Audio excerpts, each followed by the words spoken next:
Magandang araw, magandang hapon at magandang gabi sa ating mga kababayan, sa ating mga kaibigan at sa ating mga manonood. Kamusta naman po kayo diyan po sa buong mundo at sa buong Pilipinas? Shout out po sa inyong lahat at syempre, liglig talaga ang balita ngayon dahil painit na po ng painit and this will be it. Palagay natin ay tuloy-tuloy na po ito, bagamat ito'y hindi agad-agaran, pero ito na po yung simulang inaantay natin sa mga Duterte. Kaya po tayo po ay magdiwang at tayo ay maging mapagmatsyag at tayo po ay tumutok sa balita dahil anytime mabubuwag na. Mabubuwag na ang alin. Basta ang kadiliman ay hindi magtatagumpay. Lahat po ng kaharian ng kasamaan ay nagugunaw din. So, nood-nood lang po tayo sa mga balita and kapit-kapit po. Huwag po tayo mawawala ng pag-asa, matatapos din po.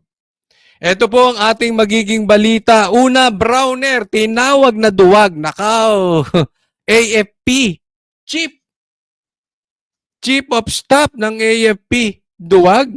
Tinawag ng duwag. Mamaya, tingnan natin.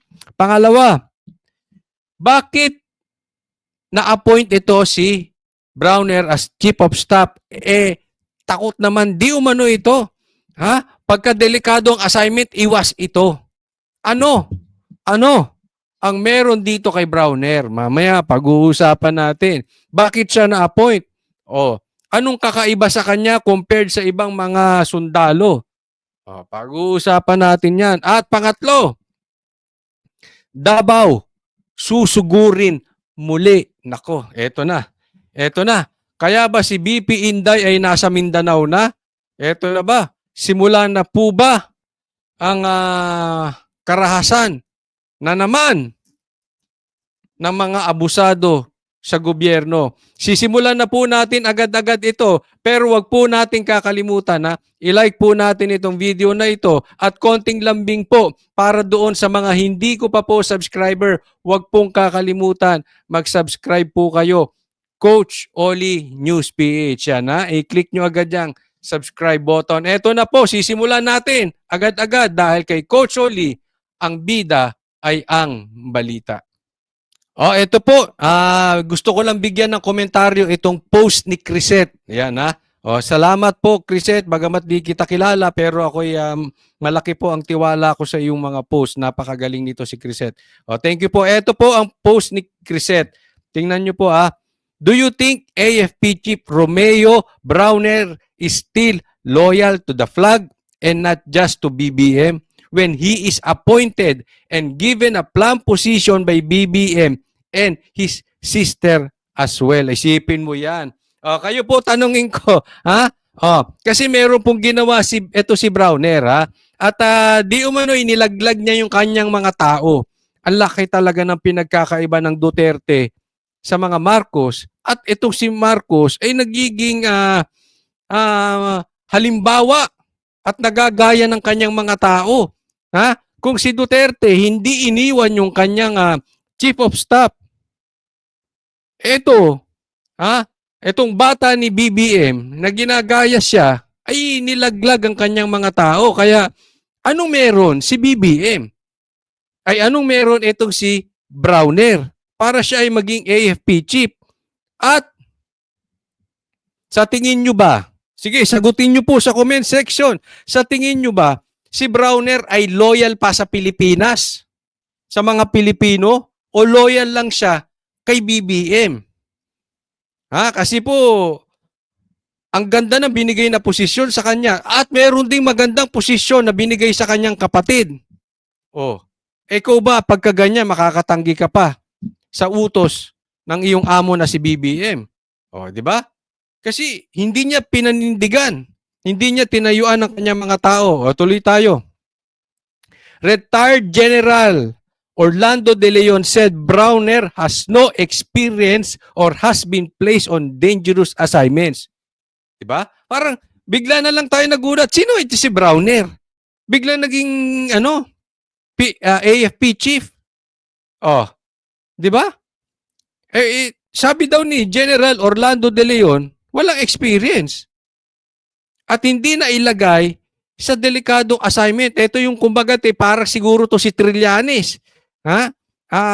Magaling lang sumipsip. Ito si Trillanes, nabigyan lang ng break dahil sumugot dun sa sa OCOD, naalala nyo? Oh. Ito, bakit nabigyan ng assignment? At tapos nabigyan pa ng napakataas na lugar na posisyon yung kanyang kapatid. And has not done hazardous assignment. So what are his credentials? Bakit siya ang AFP chief natin? Oh, ayan. Kayo, ano sa tingin ninyo? Karapat dapat bang AFP chief eto si Browner? At puntahan naman natin to si Marbil. Parang si Marbil. Ay nako, beauty queen lang naman siya sa Leyte. At chuwariwap lang siya ni Martin as regional director ng PNP Region 8 before he became PNP chief. When there are more deserving policemen who have laid their lives on the line for our country. O nako. Ay, ano ba ibig sabihin mo, Chrisette? Bakla, ito si Marbil. Hindi kasi queen eh. Oh, beauty queen. Oh. Kung beauty king, lalaki. Beauty queen, bakla. Tinatanong ko lang si Chrisette ha. Hindi ko po pinagbibintang ang bakla si Marbil. Hindi ko maintindihan. Pasensya na po, mahina ang utak ko. Kasi parang si Marbil ay beauty queen. So I assume bakla. At chuwariwap lang siya ni Martin. Ako, pambihira. Alam na this. Alam na to si Marbil. Chuwariwap lang pala ito ni Tambay. Magkakaroon ka lang naman ng amo. Tagasunod ka lang. Tagatahol ka. Si Martin pa. What do you expect? 'Di ba? No, ang boss nito sinusunod nito si Browner. Si Marcos. Tapos to si Marbil, chuwariwap, beauty queen, di umano ni Tamba. What do you expect doon sa dalawang AFP chief tsaka PNP chief natin? Ako, Sus Mariosep. Ano na nangyayari sa bansang Pilipinas? Ba't nagkahaganyan? So sa madaling salita, lumalabas dito kay Chrisette, walang credentials itong mga ito. Di ano itong mga ito? Di dakilang chuwariwap lang. Di ba nga dakilang taga-sip-sip lang? Abay, walang mangyayari sa atin. Kasi magmumulan pa ng tampuhan yan sa AFP tsaka sa PNP eh. Isipin mo, kung mas magaling ka, mas marami kang nasalubong na danger assignments, dangerous assignments, mas marami ka pang nailagay sa bingid ng kamatayan, tapos itong ganito, beauty queen, di umano. Tapos yung isa naman, pati kapatid, nabigyan ng magandang assignment, abay pambihira. Maganda nang bigyan ng magandang posisyon. Diyos ko, ang daming Marawi veterans or anti-insurgency veterans, pero napunta ang posisyon kay Marvin na ang dream ata ay maging beauty influencer kasi ang memorandum ay i-like at i-share ang mga post niya. Ay baka naman vlogger na Chrisette, pagpasensya mo na, baka gusto maging vlogger, maging katulad namin. I-like and share pala eh. Wag nyo kakalimutan na i-like and share nyo rin ito. Gaya ni Marbil, like and share this. At saka mag-subscribe na rin kayo ha. Pambihira. Ang head ng pulis, walang credentials. Ang head ng AFP, ng sundalo, walang credentials. 'Di ba? Iwas sa dangerous assignment. Tapos tung si Marbil naman, beauty queen. May pambihira. Ano mangyayari sa Pilipinas? Yung parehas head. Nako. Mukhang hindi nga naarawan ito. Mukhang hindi naarawan to si Marbil. Oo nga no. Nakikita ko yung mga pulis ha. Bilad sa araw, kita mo yung mga dating mga mistiso nangingitim. Kahit na yung mga gwapong pulis at mga gwapong sundalo, nangingitim din, nagiging mukhang gusgusin din. Ito si Marbil para, ay, nagme-makeup ba yan? Hindi, ako yung nagtatanong. Ako rin, kasi kami ring banateros, bago sumet sa SMNI, pinagme-make. Wala namang masama. Alang ako nagtatanong, Marbil, ikaw ba pagkabago ka rin sumalang, nagme-makeup ka rin? Ha? Bago ka mapunta sa nailagay ka ba doon sa mga delikadong assignment, Marbil? Nagme-makeup ba ito? So what do you think? Is this not ringing some alarm bells for you? Kasi ito Marcos names 4 CA justices including military chief sister. So sa madaling salita, nako, delikado. Delikado tayo dito. Delikado kasi isang CA justice. Husgado na yan. Korte na yan. Na-assign. Kapatid ni Browner, paisipin mo. Hawak mo executive. Tapos, yung AFP chief, sip-sip sa'yo. Yung PNP chief, beauty queen. Chuwariwap ni Tamba, di umano. Tapos, yung kapatid, may magandang posisyon sa korte, sa CA. Paano na tayo niyan? Nako, delikado ito. Delikado ito. Ito, pakita ko sa inyo. Ito, pinagmulan nito ito yung pinagmulan ito yung post ni General Orlando De Leon. Sige po, basahin natin saglit. I am officially calling General Romeo Browner a coward. Nako, duwag. Tinawag ka ng duwag. Bakit? Who throws his soldiers and subordinates under the bus just to save his neck. Kasi, 'di ba, ang pinagbulan nito ay hindi raw nagawa ng maganda ng mga sundalo yung kanilang trabaho para protektahan si BP Sara. Kaya pinasabina at pinalitan. Ang ibig sabihin nito, ikaw Browner, anong klase kang leader? Para mailigtas mo yung sarili mo, nilaglag mo yung tao mo. Kaya tinawag kang duwag. Ano bang tawag talaga doon? Para sa aking opinion, duwag talaga yon. Yung nanlalaglag ka ng tao mo. Dapat, kung ikaw ay leader, sisiguraduhin mo na yung tao mo ay nasa magandang kalagayan. Kung may kinakailangan masamang mangyari, dapat ikaw yun. Dapat ikaw ang nasa bingid. Ikaw ang leader Kaya duwag. Pansinin nyo, si BP Sara, ito yung sinasabi ko sa inyo kanina. Si BP Sara, hindi niya iniwan yung chief of staff niya. Ito si Browner, nilalaglag para nilalaglag niya yung mga tao niya.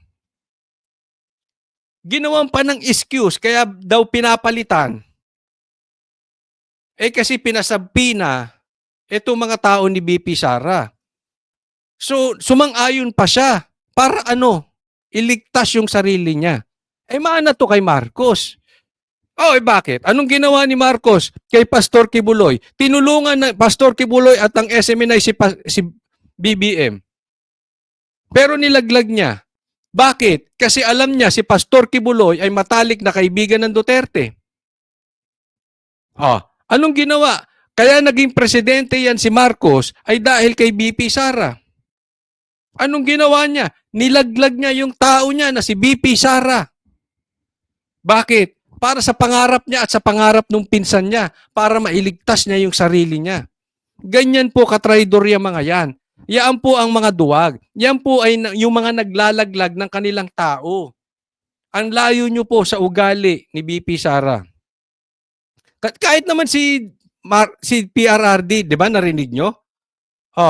Kung sakaling merong mapapahamak, sabi niya, na mga tauhan ko dahil ginawa nila ang trabaho nila dyan sa war on drugs, ako sasagot.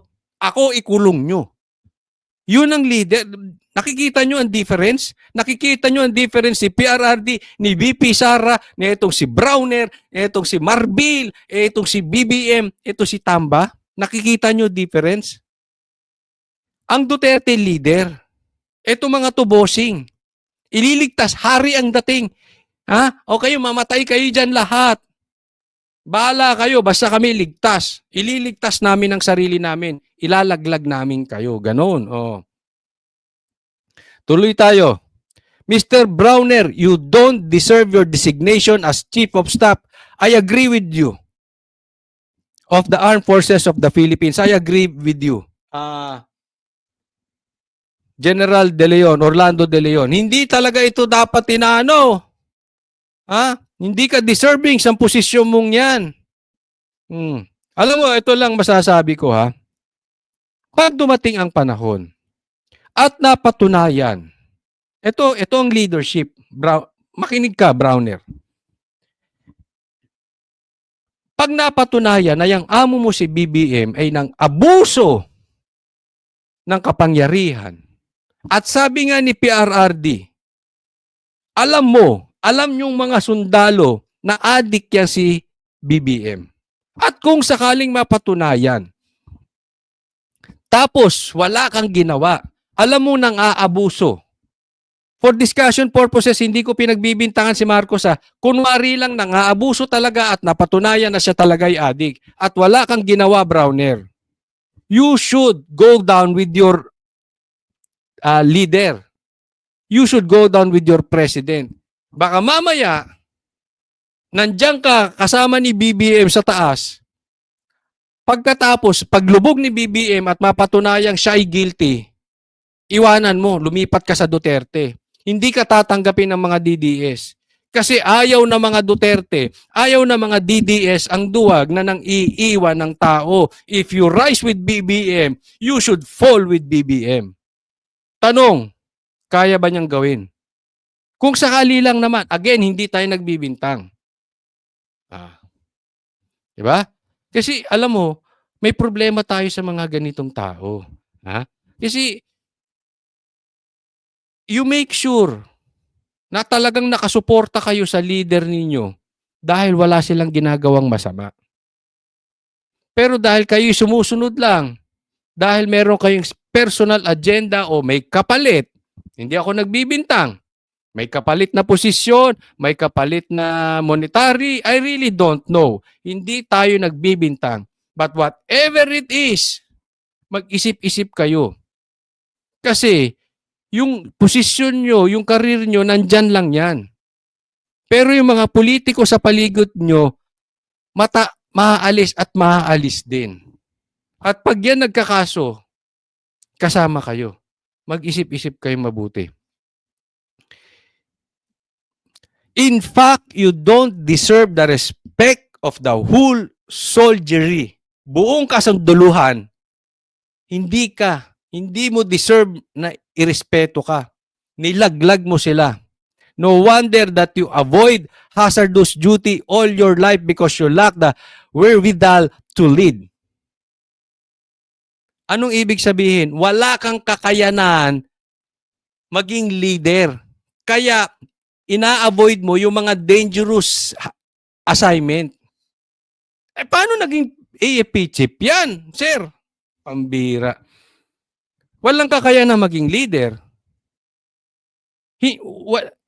Hindi napasabak sa delicate hazardous assignments. Ba't naging AFP chief yan? Diba? Much less to uphold the moral of your troops. Hindi mo na kayang ilid. Yung moral pa ng grupo mo, hindi mo ma-maintain. You are nothing but a bootlicking 4-star disgrace. Wala ka lang. Sa Tagalog, himod puwet ka lang. Sip-sip ka lang kaya ka nandyan. Hindi ako nagtatanong, may katotohanan ba yan, Browner? Hindi ako nagsabi, ito, binabasa ko lang, ha? Hindi naman ako general, hindi naman ako sundalo, hindi ko alam yan. Pero kaya ka lang ba nandiyan dyan dahil kasi sip-sip mo? Ha? Dahil anong ibig sabihin ng bootlicking? Dinidilaan ng boots? O himod puwet? Kayo na mag-isip. Kayo nang bahala. Ang tanong, totoo ba yan? Ito yung open letter niya. This letter concerns your recently interview in which you stated, I just want to clarify that the reason why we are doing this, bakit niya ni-relieve yung mga BP, SPG, yung mga security ni BP Sara, is because we receive a subpoena from the Philippine National Police. Sinabpina ng PNP yung BP, SPG, yung mga security ni BP Sara. An investigation will be conducted on the member of the BP, SPG. We do not yet know the specifics of the case of the investigation, but because of the subpoena, it means they are unable to perform their duty and protect the secured and secure the vice. Blah, blah, blah. This is why we are temporarily putting them out and replacing them. Teka muna, saglit lang naman yan di ba? Sinabpina lang, magpapaliwanag. Bakit pinalitan mo agad? Sinasabi mo pa na hindi nila mape-perform yung kanilang duty. Anong klaseng leader? Anong klaseng AFP chief ka?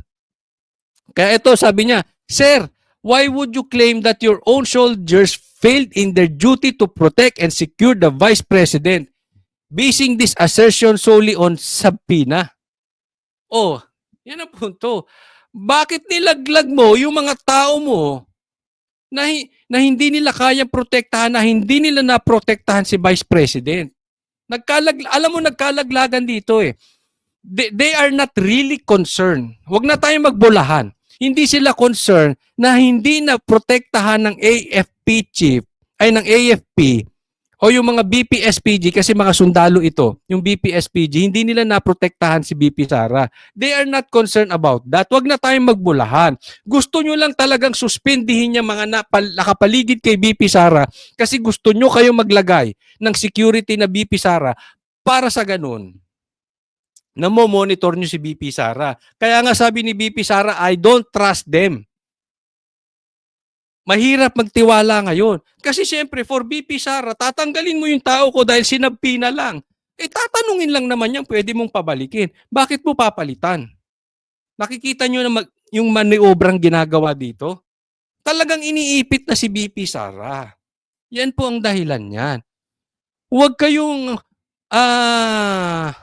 pabida, Browner, na kayo ay concern sa protection ni BP Sara. Hindi, yung sinasabi nyo may mandato kayo na protektahan si BP Sara.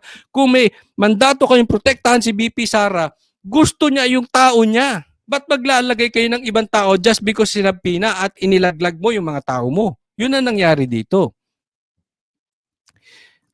Sabi na, a subpoena at best is an invitation to provide evidence, not proof of guilt. Ayun Ang ibig sabihin yung subpoena para ikaw makapagpresenta ng ebidensya. Hindi ibig sabihin guilty na, mali na yung mga tao mo at yung mga security ni BP Sara. Kaya nga ito'y maliwanag na laglagan. Even you admit during the interview that you still do not know the specifics of the case or the investigation. Hindi mo pa nga alam. Inusgahan mo na sila. Para kang Quadcom. Para kasi Castro. Iniimbestigahan pa lang. Hindi mo pa alam ang mga detalye. Ang mga detalye. Inuhusgahan mo na yung mga tao mo. Yan yung punto dito. Kaya nga tinawag ito ni General na duwag. Ito si Browner. So why were you quick to prejudge your own soldiers, since when did a subpoena equate to evidence of guilt? Hindi ibig sabihin, ito alam to na may mga kaso. Pag ikaw'y pinasabina, inosente ka pa rin. An accused is considered innocent until proven guilty. Accused yan Akusado na. Ito nga, subpoena pa lang. Hindi pa sila akusado. Di ba maliwanag? Kasi alam mo, alam nyo ang ginawa dito, pinaikot-ikot nila Pinamumukha nila sa taong bayan, they are concerned about BP Sara. Huwag nyo na pong lokohin ang taong bayan. Kasi wala sa panig ni Marcos, diyan sa mga malalapit kay Marcos, at pag kayo nagsalita na kayo ay panig na protektahan nyo si BP Sara, walang maniniwala. Huwag nyo nang bolahin ng taong bayan. Kayo-kayo na lang ang naniniwala dyan. Even BP Sara sinabi niya, delikado ang buhay niya at ang papatay sa kanya si Marcos, si Lisa at si Tamba. Walang maniniwala sa inyo na kayo ay willing. Kasi ang palusot nito si Browner, ang sinabi niya kanina, baka mamaya pasukan ng tagalabas at yariin si BP Sara tapos ibibintang kay Marcos. Ganon ang excuse eh. Diba? Baka mamaya may iba, samantalahin ng iba yung pagkakataon para patayin si BP Sara at iba mapagbibintangan. Hindi po. Hindi po magagalaw si BP Sara basta ibalik nyo yung mga BP SPG kung saan kilala ni BP Sara at loyal siya. Huwag nyong pangunahan si BP Sara kung sino ang gusto niyang poprotekta sa kanya. Eh baka mamaya, hindi naman to sa pagbibintang, pero baka mamaya yung ilalagay nyo ay mga bantay sa lakay.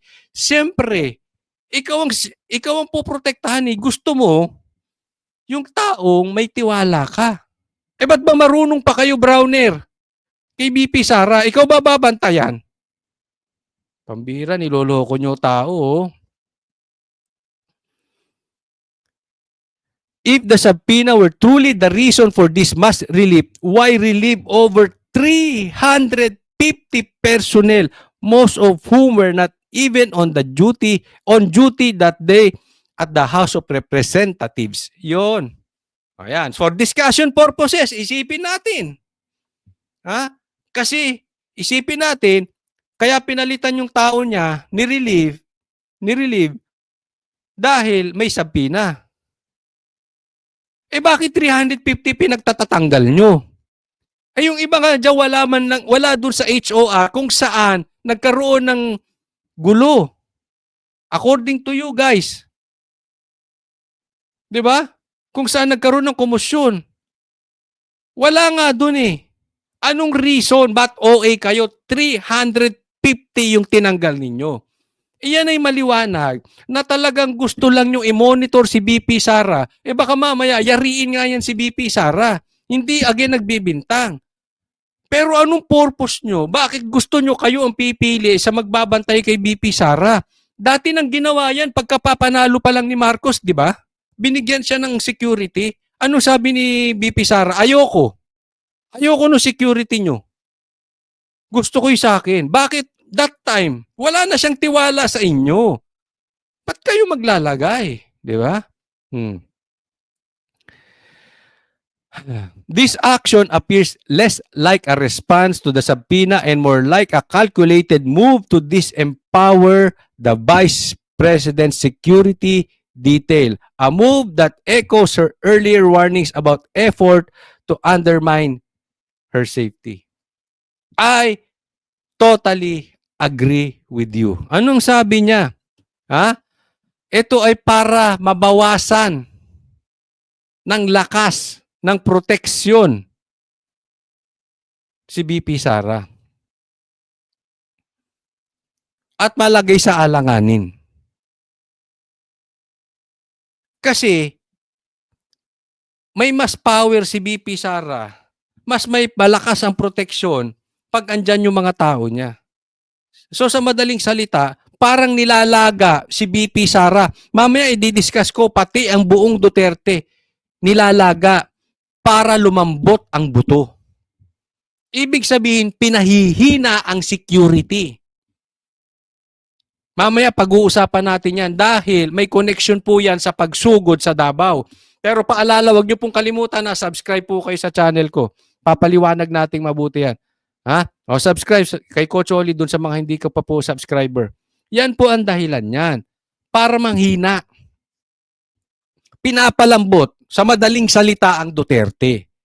Tinatanggalan ng kapangyarihan, tinatanggalan ng proteksyon, pinapalambot ang Duterte.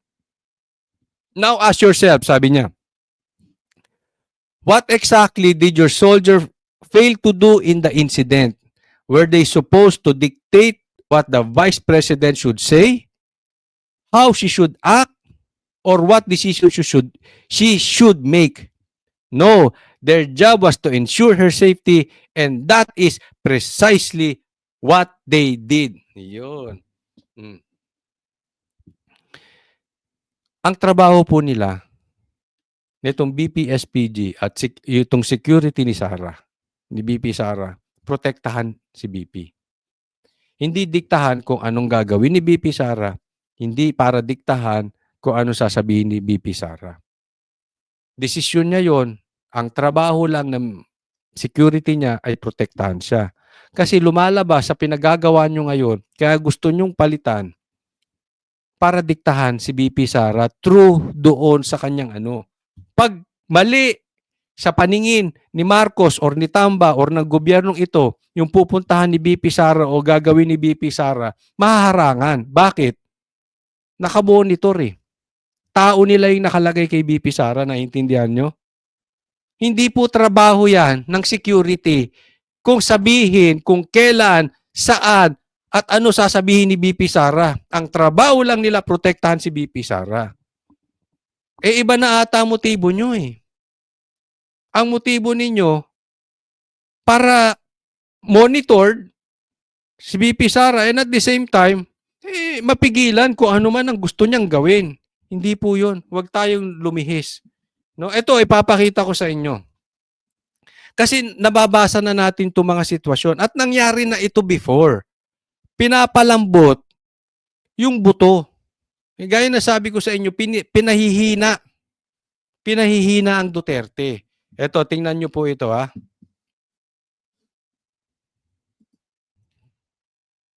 Ito, tingnan ninyo. Mukhang susuguri na naman ng Davao kasi pinagtatanggal yung mga pulis doon at inassign kung saan-saan. Mga pulis Davao. At panurin po natin. Muli na namang nagpatupad ng mass reassignment o paglilipat ng mga police personnel ang PNP na aabot sa Marvin, paano ka? 65 mula sa Davao Region. Lapang opisyal na pahayag ang PNP ukol rito. Si Paul Montibon magbabalita. Isang mass reassignment ang ipinatupad ng Philippine National Police. 65 pulis Davao pinag-aalis sa pwesto sa loob lamang ng isang araw. Pulis Davao 65 pinaglilipat kung saang-saang lugar. Sa ilalim ng kumpas ni Police General. Yan. Ito ha. Kaya ako sa tingin ko, ha? Ako yung nagtatanong lang, ha? Pero itong opinion ko dito. Okay? Susugurin na naman tong Davao na ito.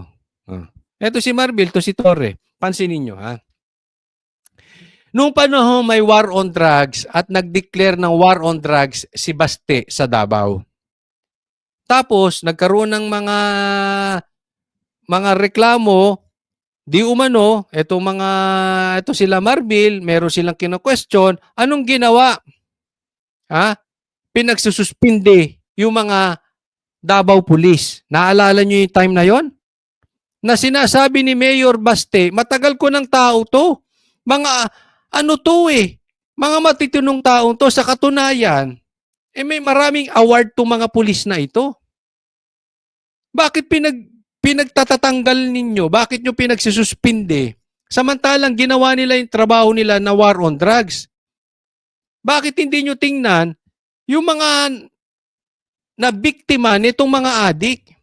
Instead na tiningnan nyo yung mga adik, ang sinuspindi nyo yung mga Davao Police. And after that, ano na nangyari? Ha? Pinalambot ang Davao. Sinuspindi ang mga pulis. After that, ano? Sumugod na to si Torre sa Davao. 3,000 to 5,000 police, armed policemen. May mga SWAT pa. Pinasok ang KOJC ng pwersahan. Kinakausap pa ng abogado na sabi illegal yung inyong warrant. Ano sinabi? Magreklamo na lang kayo sa husgado. Papasok kami sa ayaw at sa gusto ninyo. Yan yung sinabi. Hindi ako nagsabi niyan ha. Si Torre. Tingnan nyo yung ano. Totoo naman, pumunta sila sa Davao, sinugod. And here we go again. Anong punto? Bakit nyo ipaglilipat yung mga pulis na yan? Bakit nyo pinag-aalis sa pwesto? Anong plano nyo sa Davao? Anong purpose? Bakit ba galit na galit kayo sa Davao? Inaano ba kayo ng Davao? Yes, andyan ng Duterte. Alam natin yan. Alam ng lahat yan. Huwag tayong maglokohan. Andyan ng Duterte. Pero bakit dinadamay nyo yung mga tao? Bakit dinadamay nyo yung mga kapwa nyo pulis? Anong klase kayong PNP chief? Anong klase kayong mga generals? May nagtatanong lang tayo. Anong purpose na bakit nyo ipaglilipat yung mga yan? Ah. General Romel Francisco Marbil. Batay sa nasabing special orders mula sa Campo Crame, inilipat ang nasa 65 na PNP personnel na mula sa ranggong Police Major, Police Executive Master Sergeant, Police Chief Master Sergeant, Senior Master Sergeant, Police Captain, Korporal at Patrolman sa magkakaibang lugar.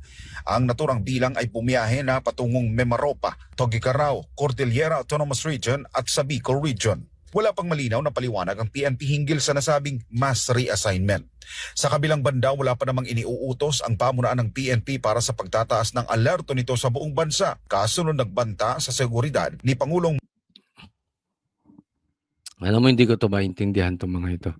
Kanina lang, binalita na etong spokesperson nila na si Fajardo na sana wag naman daw idamay sa politika ang PNP. Huwag kayo idamay sa politika. And yet, etong mga inosenteng pulis, walang ginagawang masama. Pinagtatanggal nyo, pinag-aalis nyo sa pwesto, tas nilipat nyo kung saang lugar. Eh paano kung andyan ang pamilya nila sa Davao? Andyan ang anak nila, andyan ang asawa nila. Dahil sa politika, dahil natatakot kayo sa Duterte, dahil ang alam nyo, malakas ang Duterte sa Davao, pinapalambot nyo. Nadamay ito mga masakit yan ha. Masakit. Kung ikaw pulis, wala ka namang ginagawa, nagsisilbi ka lang ng maayos. Pinapatupad mo ang batas. Tapos sasabihin sa amin, wag daw idaway ang mga pulis sa politika. Tapos maririnig mo, bigla kayong tatanggalin, lilipat kayo dahil kay Marcos. Dahil may banta, dahil malakas ang Duterte sa Davao, nadamay kayo. Abay, pambira, bakit ganun? Bakit parang lumalabas, itong mga inosenteng pulis ay na-hostage. Hostage ang dating eh. Maybe not legally hostage, pero ganun lang datingan. Parang, sige, nagbanta. Di umano, si BP Sara. Alisin natin ang mga pulis Davao. Ilagay sa ibang lugar. Kahit hindi naman talaga nagbanta si BP Sara. Pinasama lang nito si Marcos yung kanyang sinabi ni BP Sara. Iniiba lang ang kwento. Marcos Jr. dahil sa di umano'y tinuran ni Vice President Sara Duterte laban sa presidente oras na may masamang mangyari sa kanya. Bagay na pinasinungalingan ng pangalawang pangulo at sinabing wala siyang sinabing Totoo naman eh, wala namang threat na sinabi si BP Sara, 'di ba? Narinig niyo naman kung ako mamamatay. 'Di ba? 'Yun ang sabi niya. Pero wag na natin masyado pag-usapan kasi na-discuss ko na 'yan marami sa aking mga videos, no? But ito issue. Anong klase ba naman kayo, Marcos? Ikaw, PNP chief, Marbil. 'Di ba? Hindi nyo tayuan yung tao ninyo. Kawawa naman yung mga inosente na dadamay. Wala namang ganunan. Kung may away ang Duterte at Marcos, hayaan natin sila mag-away. Kawawa kung idadamay natin yung mga inosenteng tao. Eh kayo dapat ang pumuprotekta sa mga kabaro ninyo, nilagay nyo sa alanganin.